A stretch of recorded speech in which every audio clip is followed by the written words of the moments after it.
랜선 상담소의 로빈 0477님이 이런 또 글을 남겨주셨는데요. 어떻게 보면 현대인병이다 아니면 뭐 직장인병이다, 호흡하고도 관련이 있지 않겠습니까?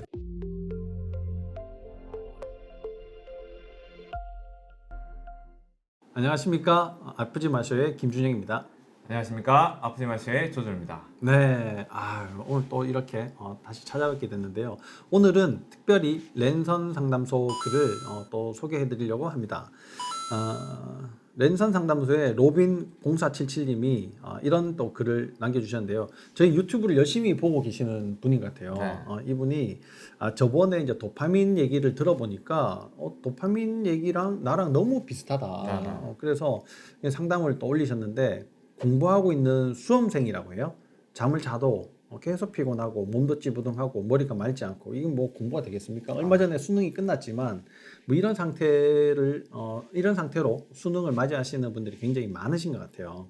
또 비염도 심하고 자꾸 안 좋은 습관대로 행동하기도 하고, 이게 이제 몸이 계속 얘기하는 대로만 되니까 자기가 뜻대로 이렇게 몸이 잘 안 움직이죠.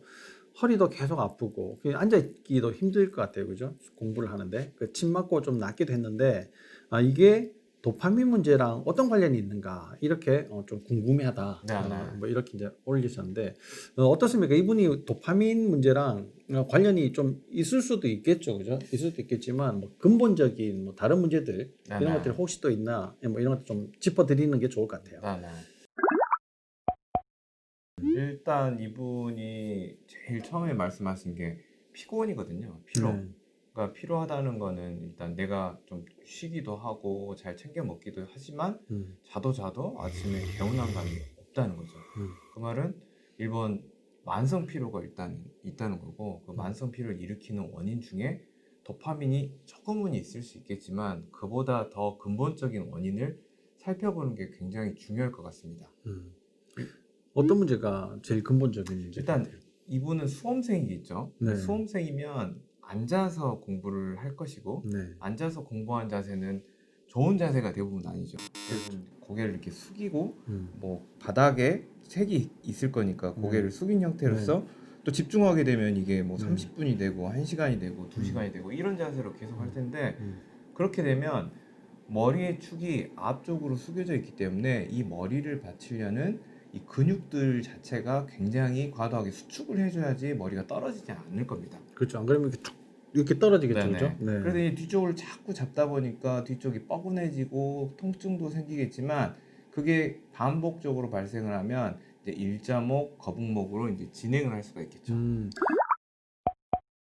근데 현대에서는 그렇게 자세를 취하지 않으면 될 일이 하나도 없는 거 아니에요? 네, 네, 결국에 이제 형태를 바꾸게 만든 음, 어떤 사회적인, 어떤 개인적인 어떤 습관 자체를 어쩔 수 없는 환경이지만 우리가 그런 환경을 피해줘야만이 우리가 건강한 삶을 살 수가 있는 거죠.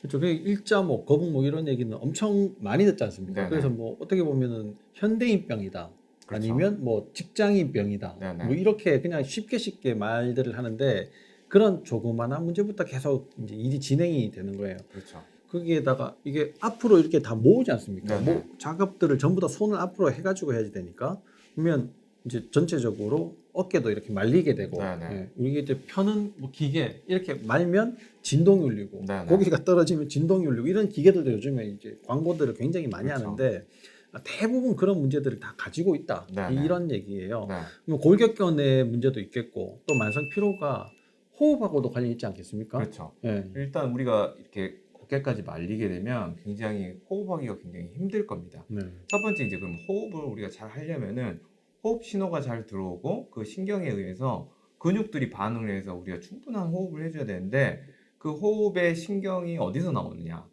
목 위쪽에 있는 뇌간에서 나오는 거죠. 뇌간. 근데 네. 뇌간이라는 것 자체가 경추에 연접이 바로 되어 있기 때문에 음. 경추가 펼쳐지거나 뭐 뒤집어지거나 이런 형태의 변화가 생기면 뇌간으로의 그런 물리적인 긴장도가 가해지면서 뇌간의 기능들이 떨어지게 됩니다. 그렇죠. 그래서 신호가 잘 안 나오게 되는 음. 거고, 그 신호를 받아서 근육들이 활동을 해줘야 되는데 그 근육들이 활동을 하는 그 환경 자체가 이 말려 있기 때문에 펼쳐지지가 않는 거죠. 예. 그리고 대부분 현대인들이 이게 뭐 복식 호흡을 이용을 해서 호흡을 한다기보다는 네, 흉식 호흡을 많이 하게 되는데, 거기에 또 이게 말려 있단 말이에요. 네네. 그러면 흉식 호흡이 또 더 힘들어지고 네네. 복식 호흡은 안 하게 되고 네. 또 앉아 있으니까 배에 내장 지방들이 많이 생기면서 그렇죠. 복압을 더 올리고 그러면 가슴이 더 줄어들고 그렇죠. 폐가 더 줄어들고 네. 이런 문제로 계속 이제 산소 공급의 부족들이 이제 생기게 되는 거예요. 네네. 그렇죠? 그러니까 머리가 맑지 않고 그렇죠. 이런 문제들도 계속 이제 되는 거죠. 네네. 그러면은 우리가 공부할 때 어떻게 이런 것들을 이제 좀 극복해 볼 수 있을까? 공부를 사실 근데 이렇게 못 하지 않습니까? 네네. 그러니까 어떻게 극복을 해야지 될까요? 일단 이거를? 제가 이제 이런 환자들을 만난다고 하면 그럼 어떤 음. 자세가 좋아요? 이렇게는 물어보잖아요. 그렇죠, 근데 물어보죠. 좋은 자세들은 실제로는 공부하기에 그렇게 썩 좋지는 않은 자세입니다. 그러려면 일단 환경 자체를 약간 바꿔줘야 되는데 그럼 시각이 좀 올라가야 됩니다. 네. 그래서 우리 이제 고시생들 이렇게 이 책을 놓고 하는 책받침. 책받침에다가 네. 올려놓고 하면 좀 각도가 조금 올라갈 수가 있겠죠. 음. 두 번째, 내가 그런 것들이 환경이 된다고 하면 이제 우리 공부할 때도 이렇게 타임워치 같은 거 눌러놓고 집중하기 위해서도 하지만 한 15분에서 30분 정도의 어떤 알람 실루를 해놓고 한 30분에 한 번 정도라도 좀 가볍게 스트레칭, 네. 움직여주고 네. 해주는 과정이 또 중요하겠고요. 네. 또 만약에 근처에 또 물이 또 물통이 있다면 음. 물통을 목 뒤쪽에다 살짝 걸쳐놓고 목을 이렇게 한 번씩 몇 초 정도라도 꺾어주면 목의 압력이 빠지면서 굉장히 공부하는데 효율적인 방법입니다. 500cc 물통 같은 네, 거를 뒤에서 이렇게 아니면 뭐 수건 같은 수건 것도 좋겠고 네네. 목을 이렇게 뒤로 이렇게 해주는 게 좀 좋은 방법이 되겠다. 네. 그리고 이제 이게 그렇게 스트레칭을 하더라도 사실 서는 것만큼 효율적이지 못하거든요. 그렇습니다. 그러니까 30분에서 1시간 사이에 한번 꼭 일어나가지고 뭐 이게 방을 한 바퀴 돈다든지 네. 아니면 사무실을 한 바퀴 돈다든지 이런 방법이 또 몸의 긴장도를 조금 더 변화시켜 주는 게 매우 중요한데 그럼 이게 내가 그렇게 하지 않더라도 바른 자세를 하면 괜찮지 않냐 네네. 이런 얘기들을 또 많이 하신단 말이에요. 네네. 근데 바른 자세라는 게 도대체 뭘까요? 바른 자세의 일단은 기준은 척추를 기준으로 좀 봐야겠지만 척추의 기준으로 보면 척추의 커브 그러니까 앞에서 봤을 때의 모양과 옆에서 봤을 때의 모양이 뉴트럴인 상태가 가장 안정적인 상태일 텐데 뉴트럴 이거 좀 네. 어려운데 뉴트럴. 네. 뉴트럴 이게 이제 뭡니까? 앞쪽에서 바라봤을 때 예를 들면 이런 형태로 기울은 자세로 공부를 하게 되면 한쪽이 축으로 쓰러지게 되겠죠. 그러면 또 반대쪽은 또 긴장이 될 수밖에 없습니다. 그래서 앞쪽에서 봤을 때의 바른 자세, 옆쪽에서 봤을 때는 이런 목은 앞쪽으로 튀어나오고 등은 뒤로, 허리는 앞쪽으로 튀어나온 이런 커브가 유지되는 형태의 자세가 제일 좋을 텐데 앉아서는 실제로 만들기가 힘들죠. 어렵죠. 네. 그리고 우리 이제 엑스레이 사진을 찍어 보면 네. 자기가 똑바로 서 있다고 하지만 사실 많이 틀어져 있죠. 그렇죠. 네. 정말 척추가 똑바로 돼 있는 사람이 거의 찾기가 어려울 정도로 네네. 문제가 많단 말이죠. 근데 내가 바로 앉아 있는 게 사실은 바로 앉아 있는 게 아니다. 그렇습니다. 그러니까 자기가 편한 자세로 하는 게 더 나을 수 있는데 네. 그 편한 자세가 점점 더 뉴트럴에서 멀어지는 자세죠. 멀어지는 자세를 만들어내 버리기 때문에 지금 당장은 편하고 좋은데 네. 조금 지나면 또 문제가 네. 얹혀지고 네. 얹혀지고 이렇게 해서 계속 이제 악순환의 고리를 다시 이제 돌게 되는 거예요. 그럴 때 우리가 많이 먹는 것이 이게 잘 먹는 게 좀 도움이 될 수 있긴 하겠죠, 그죠? 네. 잘 먹는 게 도움이 되겠지만 결국은 근본적인 문제를 해결하지 않으면 잘 먹는 것조차도 그 늘 이제 지장이 이어진다 네. 이렇게 보면 될 것 같아요. 근데 허리가 아파가지고 침을 맞고 좀 낫는다잖아요. 이런 네네. 분들이 굉장히 많아요. 이게 뭐 네네네. 목 너무 불편하고 뻐근하고 아파가지고 마사지 이렇게 받고 또 허리가 불편하면 침도 좀 맞고 뭐 어깨도 마찬가지 침을 맞겠죠. 이렇게 맞는 분들이 당신은 좋아질 수 있잖아요. 네. 좋아지는데 그게 이제 적극적으로 이렇게 권하지는 않는단 말이에요. 네네. 이게 권하지 않는 그런 이유들도 있지 않습니까? 네네. 일단 그 목도 아프고 몸도 전체적으로 찌뿌둥한데 허리까지 아파진단 말이죠. 그게 이제 자세 때문에 왔을 거고 그 자세가 불안정하기 때문에 그 불안정한 자세를 안정화시키려고 근육이 뭉치면서 통증이 발생하는 겁니다. 네. 그런데 침을 이제 넣는다는 거는 침이 뭐 깊게 들어가는 건 아니겠죠. 그 침이 근육을 싸고 있는 근육막들을 자극을 주면서 근육막을 이완을 시켜주는 그런 기능이 있는데 그렇게 되면 통증이 확 사라지긴 합니다. 하지만 안정성이 확보가 되지 않은 상태에서 근육만 풀리는 거기 때문에 조금만 시간이 지나도 그 불안정성을 다시 극복해야 되기 때문에 근육은 더욱 뭉치게 됩니다. 네. 그래서 더욱더 반복적인 통증. 그렇게 되면 치료의 강도라든지 치료의 횟수는 더욱 더 많아져야 되고 그런 악순환에 들어갈 수가 있는 거죠. 그러면 우리가 지금까지 쭉 얘기를 하면서 너 도파민 문제도 아니다. 너 뭐 이게 자세를 좀 똑바로 해야지 되는데 그 똑바로 하는 자세도 똑바른 게 아니다. 네. 계속 이제 이렇게 얘기를 하고 있는데 네. 이 해답을 뭔가 좀 주기는 줘야지 될 것 같아요. 이 네. 사람한테 그러면 뭘 해봐라. 이게 지금 수험생이니까 네. 병원에 와서 뭐 치료받기도 사실 시간이 이렇게 저렇게 계속 뺏기니까 네. 힘들지 네. 않겠습니까? 네. 그럼 이 사람한테 혼자서 뭔가를 해줄 수 있는, 해볼 수 있는 그런 이제 해결책 네네. 이런 것들이 뭐가 있을까요? 자, 1번은 이제 음. 목 자세부터 조금 안정화시켜야 됩니다. 음. 그럴 거면 일단 누워 봐야 돼요, 이 사람은.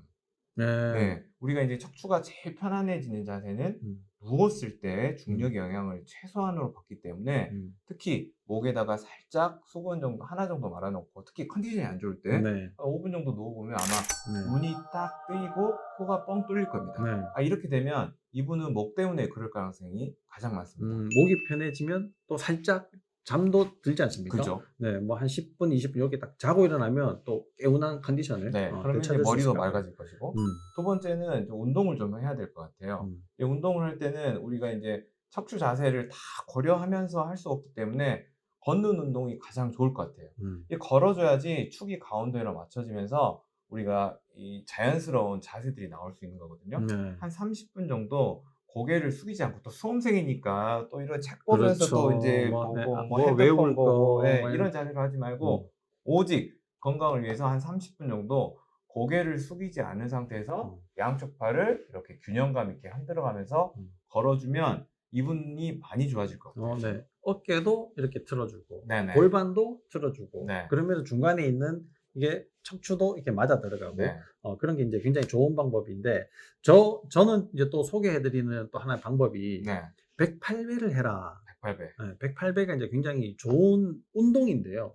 사실 뭐 스님들이 하는 뭐 108배라고 생각하기 쉬운데, 그런 뭐 숫자에 나는 뭐 교회 다니는데 나는 뭐 다른 걸 네, 믿는데 그러면 108배 너 싫어. 이렇게 이제 생각이 드신다면 한 20분 정도, 20분 정도. 예, 그 속도에 상관없이 횟수에 상관없이 20분 동안 그냥 절하는 자세, 큰 절을 해라.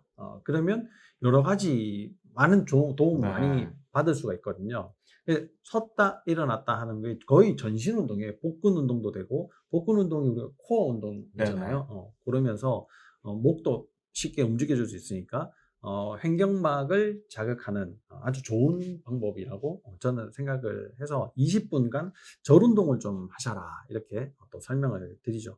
그리고 또 뭐 해볼 수 있는 게 또 뭐가 있을까요? 저라면 음. 좀 목욕 좀 하라고 하고 싶어요. 목욕, 네, 사우나. 특히 이제 사우나를 뭐 뜨거운 데거나 아니면 뭐 냉수 목욕을 하는 것보다 한 온도를 한 42도 이하로 해가지고 따뜻한 온수 목욕을 해주면 우리 아까 말한 치매 효과처럼 근막이 풀어질 수가 있는데 보통 너무 뜨거운 43도 이상의 온도로 가버리면 오히려 통증 회로가 열리면서 근막이 수축을 해버립니다. 그리고 네. 너무 노곤해져 버릴 수가 있는 네. 거죠. 그래서 한 20분에서 한 30분 정도 온수 목욕을 해주면 이 근막이 이완이 되면서 근육이 풀어지고 근육이 풀어지면 근육에서 나왔던 이 노폐물들 배출도 좋아지고 혈액순환도 좋아지면서 이분이 느끼는 피로 그리고 찌뿌둥한 것들 비염까지도, 그죠? 비염까지도 이렇게 좋은 방법이 될 수 있을 것 같아요. 그리고 또 비염은 장이랑 관련 많지 않습니까? 그렇죠. 네, 이게 점막의 문제이기 때문에 장이랑 굉장히 관련 많은데 그렇게 우리가 몸을 움직여서 뭔가를 하는 것도 중요하지만 음식을 좀 가려 먹는 게 덜 피곤하게 만들 수도 있을 것 같아요. 그런 음식들이 대표적으로 뭐 설탕, 밀가루 뭐 이런 거지 않겠습니까? 그런 음식들을 조금 조절해 보시면서 아까 말씀드린 여러 가지 운동, 그 다음에 뭐 반신욕도 좋고, 그렇죠. 아니면 이제 목까지 푹 잠기게 좀 따뜻한 목욕 이런 것들을 한번 해보시는 게 지금의 문제를 해결하는 데 굉장히 큰 도움이 될 것 같아요. 네네. 그죠? 그리고 또 그런 젊으신 분일 거니까 회복이 굉장히 좋을 것 같아요. 네네. 그리고 또 수험생이니까 네네. 시험 끝나면 다 사실 아, 좋아하시는 문제들이에요. 친구들 합격하면 끝. 그렇죠. 네. 친구들하고 뛰어놀고 뭐 네. 술도 한잔 하고 이러면은 다 해결되는 문제니까 너무 민감하게 너무 예민하게 이렇게 반응하지 않으셔도 좋으실 것 같습니다. 네. 몇 가지 팁들을 이용을 해서 한번 해보시고 또 좋은 결과가 있기를 바랍니다. 오늘 랜선 상담소에 여러 가지 팁들을 조금 드렸는데 이런 게 다른 분들에게도 많이 도움이 될 거예요. 이렇게 좋은 이야기들을 계속 듣고 싶으시면은 좋아요 구독 꾹 눌러주세요.